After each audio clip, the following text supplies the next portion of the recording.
अस्सलाम वालेकुम। Important legal update की बात करते हैं। शेख रशीद साहब की जो ज़मानत है वो मंजूर कर ली गई है। और कौन सा केस है? ये वो केस है जिसमें जरदारी के ख़िलाफ़ उनके ऊपर एलिगेशन था कि कुछ स्टेटमेंट ऐसे उन्होंने बोली है कि दहशत गर्दों का एक टोला तैयार किया हुआ है जरदारी ने और इमरान खान को किसी भी टाइम पे कत्ल करवा सकता है। अब इस बात को लेके इनके ऊपर कई पर्चे दर्ज हुए थे जिनमें पहले भी एक ज़मानत मंजूर हुई है, लेकिन इस वाले केस के अंदर अभी ज़मानत मंजूर नहीं थी हुई। तो इस्लामाबाद हाई कोर्ट ने उनकी ज़मानत मंजूर कर लिया और 50,000 का जो मुचलका है, जिसे आप बेल बॉन्ड श्योरिटी बॉन्ड कहते हैं, वो मंजूर किया। अच्छा, आर्गूमेंट्स की जब बात करते हैं कि कोर्ट के अंदर आर्गूमेंट्स क्या हुए, वकील जो थे शेख रशीद साहब के वो थे सलमान अकरम राजा। अब इन्होंने रिक्वेस्ट की, क्योंकि हमेशा पिटिशनर का जो वकील या पिटिशनर होता है उसने हम्बल एटीट्यूड शो करना होता है कोर्ट के अंदर। कियानी साहब की ये कोर्ट थी और कियानी साहब ने कहा कि अगर हमें ये एश्योरिटी देता है पिटिशनर यानी शेख रशीद कि दोबारा इस ऑफेंस को रिपीट नहीं करता, तो फिर हम इस पर गौर कर सकते हैं। तो क्या ये श्योरिटी देता है, अंडरटेकिंग देता है? तो इस पे इससे पहले कि वकील साहब कुछ बोलते हैं, शेख रशीद साहब ने फिर अदालत भरी में बोला कि जनाब मैं तो अपने वर्डिंग पे कायम हूँ, मैं नहीं बोला है। और वही अल्फाज दोबारा दोहराए कि ऐसा ही है। वो अल्फाज जब दोहराए गए तो इस पे शेख रशीद साहब का वकील फ़ौरन से बीच में इंटरफेयर किया। उन्होंने कहा कि मेरा पिटिशनर आइंदा ऐसा नहीं करेगा, हमें मौका दिया जाए और हमें बेल ग्रांट की जाए। तो इस लिहाज से फिर जो कियानी साहब थे उन्होंने एक ऑब्जर्वेशन दी और स्टेटमेंट दी। जस्टिस कियानी साहब ने कहते हैं कि हमें ज़रूरत है कि हम प्राइमरी स्कूलों में दोबारा जाके तरबियत लें। यानी एक टॉन्ट किया, एक तंज मारा शेख रशीद साहब को कि आपको इतना भी नहीं पता कि जो बेसिक मैनर्स हैं वगैरह वगैरह। खैर इस तरीके से चीज़ें चलती रहती हैं, जजेस ऐसे रिमार्क्स दे देते हैं और ये मामलात ये एक नॉर्मल ही चीज़ गिनी जाती है। खैर उनकी जो किस्सा मुख्तसर ये है कि बेल एक्सेप्ट कर ली गई है और वो अब जुडिशल रिमांड से बाहर आ जाएंगे और देखते हैं बाकी मामलात को वो कैसे टैकल करते हैं। इसके अलावा एक अफसोसनाक न्यूज़ है, लेकिन कानूनी तौर पे बड़ी इंपॉर्टेंट है, हर किसी के लिए एक लेसन भी है और इबरत भी है और केयरफुल रहने का एक वार्निंग भी है। एक लड़का जो बिल्कुल नौजवान है उसने कुछ ट्विटर के ऊपर ट्वीट्स ऐसी की थी जो कि पीका एक्ट में फॉल करती हैं और वो वायलेशन कंसिडर की जाती हैं। और किस लिहाज से उसने ट्वीट्स शेयर की थी, आज से कुछ अरसा कबल लसबेला बलोचिस्तान का एरिया है, उसके अंदर मिलिट्री का एक हेलीकॉप्टर क्रैश किया था। काफ़ी देर तलाश उसकी जारी रही, जो कि बाद में जाके मलबा मिला तो सारे उसके अंदर जो बड़ी क़यादत के फ़ौजी अफसरान थे वो शहीद हो चुके थे और उनकी फैमिलीज़ ने बहुत ज़्यादा सदमे का इज़हार किया और पूरी कौम इसमें सदमे से गुजरी थी। तो इस लड़के ने क्या किया कि अब जब उसकी दोबारा रिपीट हुई है उनकी शहादत का टाइम, वो तारीख आई है, तो इसने ये ट्वीट्स ऐसी लिखी हैं अपने सोशल मीडिया अकाउंट पे जो कि बड़ी इंसल्टिंग थी। और उसका किस्सा मुख्तसर मैं बता देता हूँ कि इसने ट्वीट्स में क्या कहा कि जनाब ऐसा होता कि उस हेलीकॉप्टर के अंदर बड़ी क़यादत के अफसरान भी मिलिट्री के जहाँ बहक हो जाते। तो खैर ये इसने इंसल्ट की है, इसमें कोई शक नहीं। तो पीका एक्ट के बहुत सारे सेक्शन उस पर लगाए गए, यानी पाकिस्तान इलेक्ट्रॉनिक क्राइम्स एक्ट, और उसके तहत उसको 5 साल की सज़ा और 2.5 लाख जुर्माना दिया गया। कितनी अफसोसनाक बात है कि आप अपनी जवानी में ऐसा जुर्म कर देते हैं जिसमें आपको 5 साल की सज़ा हो जाए और साथ में 2.5 लाख जुर्माना हो जाए। देखिए, तनकीद, पॉजिटिव तनकीद करने से का कोई हर्ज नहीं है, फ्रीडम ऑफ एक्सप्रेशन भी में भी कोई हर्ज नहीं है। लेकिन फ्रीडम ऑफ एक्सप्रेशन आपको ये नहीं कहता कि आप शोहदा की इंसल्ट करें, आप अपने इदारों की इंसल्ट करें। आप इदारों की इंसल्ट करेंगे, आप अपने मुल्क की इंसल्ट कर रहे हैं। तो ये दफात उस पर लगी और उसकी अब वो इम्प्रिजन्ड है। अब देखें वो अपील करता है, क्या करता है।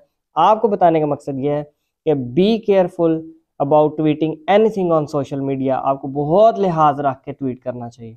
इसके अलावा जो सबसे इम्पॉर्टेंट लीगल अपडेट है वो है इमरान खान साहब की ज़मानतों का लेके।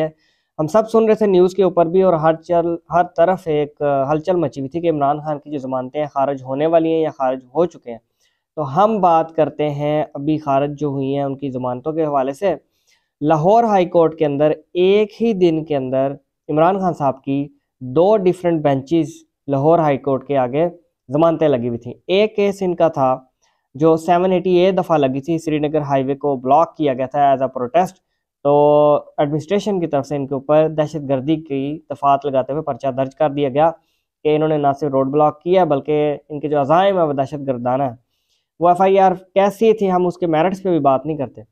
और दूसरा केस भी लाहौर हाई कोर्ट के एक दूसरे बेंच की तरफ सिंगल बेंच में लगा था, और वो केस था इलेक्शन कमीशन के दफ्तर के बाहर एहतजाज करने की दफात को लेकर।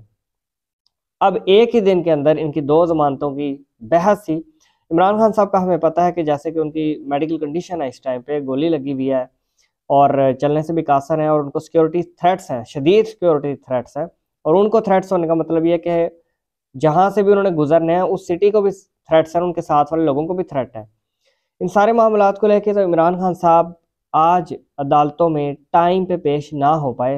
हालांकि उनके जो वकील साहब थे अजहर सिद्दीकी साहब, उन्होंने दोनों डिवीजन के जो जजिस है, डिवीजन बेंच के भी और सिंगल बेंच के भी जस्टिस साहबान, उनसे रिक्वेस्ट की कि जनाब मेडिकल इश्यूज़ हैं, सबको पता है, वो चलने से कासिर हैं वगैरह वगैरह, तो हमें टाइम दिया जाए, हम पेश नहीं हो सकते। तो मामलात जो हैं कुछ कॉम्प्लेक्स हो गए। एक जस्टिस साहब ने कहा सिंगल बेंच के कि जनाब आप तो जो सिग्नेचर है इमरान खान साहब के उनकी पिटीशन के ऊपर, वो भी एक पेज से दूसरे पेज से मैच नहीं कर रहे, तो ये इमरान खान साहब ने बेल दायर भी की है प्रोटेक्टिव या नहीं, और पेश होना तो दूर की बात है।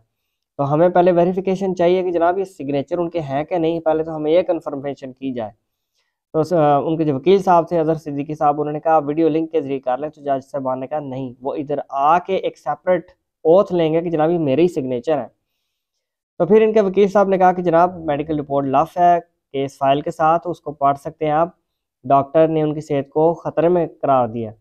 तो जज साहबान ने कहा ऐसा तो मुझे मेडिकल रिपोर्ट में कहीं नहीं नज़र आया कि वो व्हील चेयर पर बैठ के नहीं आ सकते, तो व्हील चेयर पर क्यों नहीं आते। खैर ये आर्गूमेंट्स जो है थोड़े प्रोलॉन्ग्ड हो गए। तो सिंगल बेंच के केस के अंदर तो जो उनके वकील साहब हैं इमरान खान के, अजहर सिद्दीकी साहब, उन्होंने डेट लेने में कामयाब हो गए। लेकिन जो सेकंड केस था डिवीजन बेंच का, उसके अंदर जो 780 है यानी दहशतगर्दी की दिफात को लेके ज़मानत उनकी डिस्कस हो रही थी, प्रोटेक्टिव बेल, तो वहाँ पे जज साहब ने जो है उनकी नॉन प्रोसिक्यूशन की वजह से ज़मानत खारिज कर दी। और जज साहब ने कहा कि वो क्योंकि आज पेश नहीं हुए अदालत में, तो मैं इनकी ज़मानत एक्सटेंड नहीं कर सकता। हालांकि इनके वकील साहब ने, इमरान खान साहब के वकील साहब ने बहुत कोशिश की, मेडिकल ग्राउंड सामने रख के, सिक्योरिटी थ्रेट्स रख के और दीगर बहुत सारे मामलात को रख के, और इवन कानूनी हवाला जात का जिक्र भी किया, जो कि रिसेंटली सेम तरह के केसेस में इन्हीं जज साहबान ने उनके प्रेसिडेंट्स बनाए कि हमजा शहबाज को, नाज़म जोखियों को और इसी के दीगर सियासतदानों को बगैर अदालत में आए भी ज़मानतें दी हैं, प्रोटेक्टिव बेल होती ऐसे है। लेकिन जज साहबान ने उससे डिसएग्री किया और कहा कि जनाब उनके मेरिट्स और थे, हम इमरान खान साहब को इस तरीके से ज़मानत नहीं दे सकते, वो फिजिकली हमारी कोर्ट में आए और ज़मानत मांगे तो फिर हम इस पर गौर करेंगे। तो खैर नॉन प्रोसिक्यूशन यानी मेरिट पे नहीं खारिज हुई कि केस को देखते हुए फैसला किया जाए, ये टेक्निकल बेस पे ज़मानत इनकी खारिज हुई है नॉन प्रोसिक्यूशन की वजह से। और नॉन प्रोसिक्यूशन का जब लफ्ज़ यूज़ किया जाता है किसी भी ज़मानत के फैसले में, इसका मतलब ये होता है चूँकि ज़मानत फ़ाइल करने वाला अदालत में पेश ही नहीं हुआ तो हम इसकी ज़मानत खारिज कर रहे हैं। तो ये एक लाइटर मोड पे ज़मानत खारिज होती है।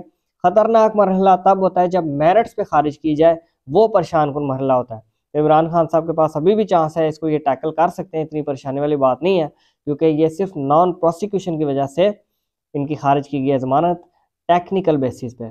आर्गूमेंट्स के दौरान ये भी मैं बताता चलूँ कि आर्गूमेंट्स में इतनी हीटअप, इतनी सेंसिटिविटी आ गई थी कि जज साहबान ने कहा कि आपके हर पेपर के दूसरे पेपर से इमरान खान के सिग्नेचर मैच नहीं कर रहे, तो हमें बताएं कि हम आपको कंटेम्प्ट नोटिस क्यों ना इशू करें, या आपको कर देते हैं, यानी वकील साहब को कहा, या इमरान खान साहब को कंटेम्प्ट का नोटिस जारी कर देते हैं। जिस पे अजहर सिद्दीकी साहब ने कहा कि मैं इस मैटर पर देखूंगा कि साइन का क्या मसला है, शायद उनकी तबीयत ख़राब थी या जो भी मामला थे सिग्नेचर में थोड़े इश्यूज थे। और सबसे आखिरी इम्पॉर्टेंट लीगल मैटर, कानूनी जो अब एक नया पंडोरा बॉक्स खुलने जा रहा है, वो है उस कॉल को लेकर जो कि राना सनाउल्लाह ने अभी रिलीज़ की है, अपनी प्रेस कॉन्फ्रेंस में भी उसके बारे में बात की है। और वो कॉल का जो लिंक है वो परवेज़ अलाई साहब जो काफ लीग के हैं, उनका ताल्लुक फ़ोन के ज़रिए बताया जा रहा है कि जी वो एक जस्टिस हैं। और अभी एलिगेशन है, ये साबित नहीं हुआ, मैं फिर रिपीट कर दूं, ये ट्वीट्स में और सोशल मीडिया के ऊपर गर्दिश कर रहा है। वो जस्टिस साहब जो हैं मज़ाहिर अली नकवी साहब को लेकर ये बात हो रही है। तो राना सनाउल्लाह साहब ने FIA को कहा है कि जनाब इनका फॉरेंसिक कराया जाए इस ऑडियो लीक का, कि कॉल पे परवेज़ अलाई साहब इस तरीके से पता चल रहा है कि परवेज़ इलाही साहब कह रहे हैं कि मैं आपके घर आना चाह रहा हूँ। तो वो जो आगे से शख्स बोलता है जो कि अलेजेडली जज साहब है, तो वो कहते हैं नहीं नहीं अभी आप ना घर आए, ज़रूरत नहीं अभी ना आए। तो ये इसरार कर रहे हैं मैं करीब पहुंच गया हूँ, मैं बस पहुंच गया, मैं आया ही आया और यार मैं आ ही रहा हूँ। तो इस तरीके से बड़ी फ्रैंकली, अच्छा यहाँ पे ये इशू क्यों बना मैं ये बताता चलूँ। कानूनी तौर पे आपको पता होना चाहिए कि जज में और एक आम बंदे में फ्रैंकनेस काबिल कबूल ही नहीं है। और जब खसूसी तौर पे ये पता हो कि वो पॉलिटिकल शख्सियत है और उनके केसेस हमारे कोर्ट्स में लगने हैं, फिर तो बिल्कुल ही गलत है। जजेस से ये नहीं तवक्को की जाती कि वो आम पब्लिक से बहुत फ्रैंक हो, क्योंकि फिर फीलिंग्स ऑफ मर्सी, इमोशंस, हमदर्दियाँ, सिंपथीज, दोस्तियाँ, सारी चीज़ें आ जाती हैं। तो जज साहबान से तवक्को की जाती है वो काफ़ी दूरी रखेंगे और वो न्यूट्रल होंगे। तो अब इस मामलात को लेके सामने बातें आएंगी और फॉरेंसिक कराया जाएगा कि वाकई ये कॉल ठीक है कि नहीं। कॉल को फॉरेंसिक करके ये पता चलाना कि ये फेक है या असल है बहुत आसान काम है। ये 100% रिजल्ट्स पता चल जाते हैं, इतना कोई मुश्किल काम नहीं है।